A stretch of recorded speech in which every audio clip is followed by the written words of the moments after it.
कि आप भी अब थोड़ा बहुत बाहर वेट कर लें। मैंने कहा शुक्रिया आपका, कोई मसला नहीं। मैं फिर बाहर निकला और जैसे ही मैं बाहर निकला तकरीबन 8-10 तकरीबन थे, तो फिर दोबारा उसकी कॉल आई उसी शख्स की जिसने मुझसे नंबर लिया था और मुझे नंबर दिया था कि हाँ मैं आगे वाली फ़लाँ लेबॉर्ट्री पे मौजूद हूँ, अगर वहाँ पर आपका नहीं होता तो आप मुझे बताएं, मैं आ जाऊँगा, मैं आपका करवाऊँगा, पैसे भी लगेंगे, लेकिन ये है कि आपका तसल्ली के साथ जो है ना आपकी जो मेडिकल रिपोर्ट है वो फिट आएगी। मैंने कहा ठीक है जी, मैं आपको बता दूंगा। और मैंने कहा मेरा भाई जो है अभी रास्ते में वो आ जाना, फिर मैं मशवरा करता हूँ। तो उसने कहा बिल्कुल ठीक है, आप भाई से मशवरा कर।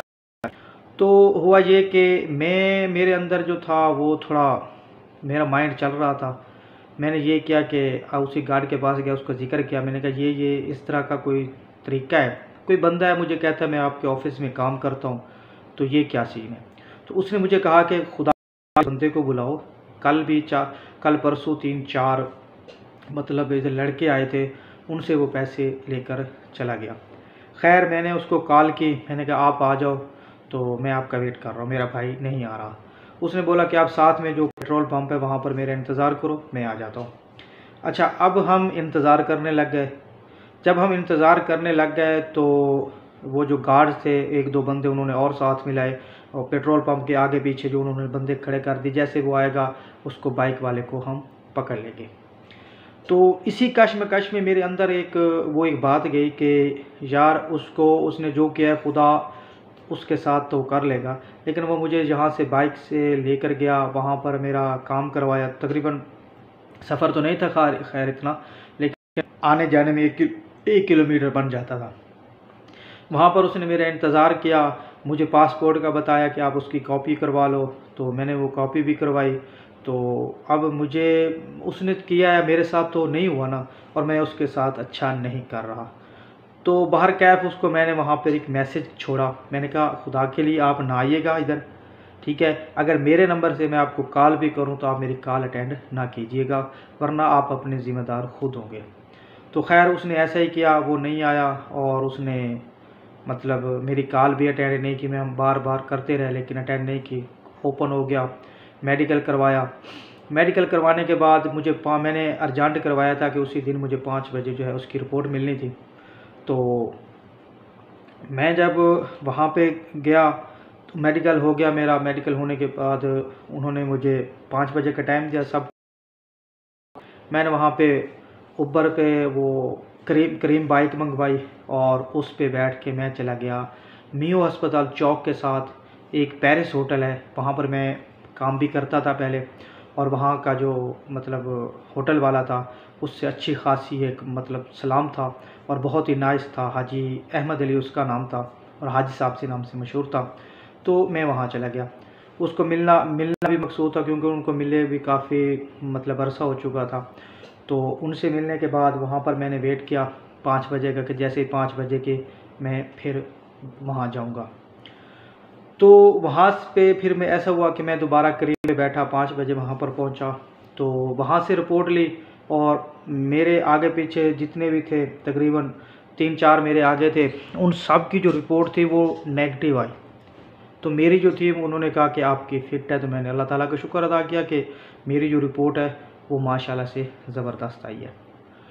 उसके बाद फिर मैं वहाँ से फ़ौरी तौर पे मैंने फिर करीम की बाइक करवाई और मैं ठोकर पे आ गया। ठोकर पे आया, फिर मैंने एजेंसी वाले को कॉल की कि मुझे जो आप मेरा जो वीज़ा नंबर है ना, आप मुझे वो नंबर दें, मैंने फ़िंगर लगवाना है। क्योंकि फ़िंगर के लिए वहाँ पे जो नंबर होता है ना वो लाजमी होता है और मैंने वो नंबर देना था। वहाँ पे मैंने नंबर दिया, वहाँ गया, मैंने फ़िंगर भी करवा लिया, फ़िंगर हो गया।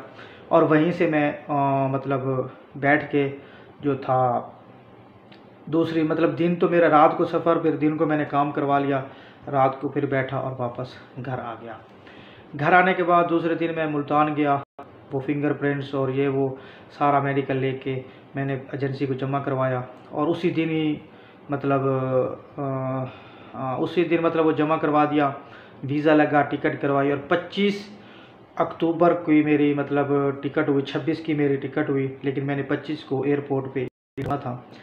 तो मतलब डेट चेंज होनी थी रात को 12 बजे और मेरी फ़्लाइट्स जो थी वो सलाम एयरलाइन की मुझे उस एजेंसी वाले ने बुक करके दी थी।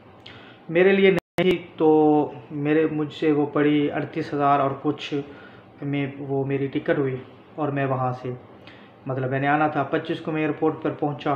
और पहुँचने के बाद फैमिली होती है जिस तरह वो सारे आए मुझे छोड़ने के लिए। और फैमिली के एक और भी ये होता है कि जब जो जाने वाला होता है और जो छोड़ने वाले होते हैं फैमिली के अपने जो घर वाले होते हैं उन्होंने रोना होता है और जो जा रहा होता है उसने भी रोना होता है। लेकिन मैं अपने आप पे 1-2 दिन पहले ही और उसी दिन मैंने अपने आप को इतना काबू किया हुआ था कि मैंने रोना नहीं है, जाते हुए मैं रो कर नहीं जाऊँगा बल्कि उनको भी तसल्ली दे कर ही जाऊँगा। तो वहाँ पर मैं जब एयरपोर्ट के अंदर गया, एंट्री हो गई मेरी, मिल लिया उनको।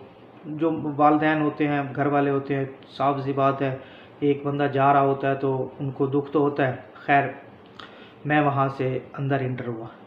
जब मैं अंदर इंटर हुआ तो मेरी जो चेकिंग होती है मशीन में मैंने बैग डाले और आगे जो पुलिस एहलकार होते हैं अंदर जो चेकिंग वाले होते हैं उन्होंने मेरी चेकिंग नहीं की और मुझे ऐसे ही उन्होंने भेज दिया। क्योंकि मेरे था और सामान भी काफ़ी नहीं था, मेरा एक बैग था और एक हाथ वाला था, थोड़ा सा सामान था, मैं गोले के अंदर चला गया।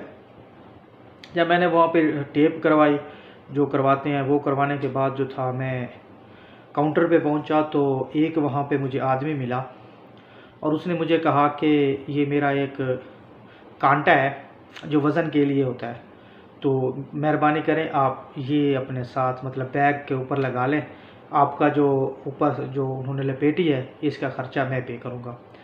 मैंने सोचा कि अब तो मैं कैसे टाल सकता हूँ, तो मैंने आगे वो जो एयरपोर्ट पर मौजूद था उसको मैंने बोला, जो काउंटर वाला था, तो उसने कहा नहीं इसका कोई मसला नहीं, आप